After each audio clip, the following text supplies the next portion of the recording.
काम करायचे परत. ओके ओके आहे ना. प्रोडक्शन असलं की खूप काम असतं जरा.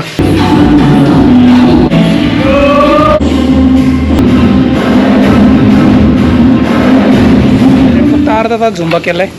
पण एक खाल्ले का चटणी, 2 बॉइल्ड एग.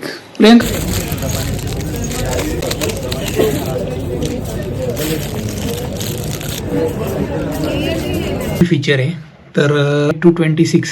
तर माझं ऑलरेडी अपडेट केलेलं आहे मी. इथं पर्सेंटेज दाखवतो किती पर्सेंट चार्ज झाली. 1 तास 21 मिनिटात आपला आयफोन 100. घडी घालतो का तू? कायचं घडी तर बघ खातोय. तोंडात नाही घालायचं म्हणजे सोनुडी. परत नाही होत, जागाच नाही आता. मी ठेवते काही सुद्धा iOS 26 अपडेटला लाव. बघा मित्रांनो 100% फुल्ली चार्ज मध्ये कॉल वगैरे इकडं तिकडं पकडून. त्याच्या मोबाईल मध्ये पण iOS 26 अपडेट काही असो. आयफोन 16 प्रो व्हिडिओ मध्ये आजचा व्हिडिओ कसा वाटला कॉमेंट. व्हिडिओ आवडत असेल तर शेअर करा आपल्या मित्रांना.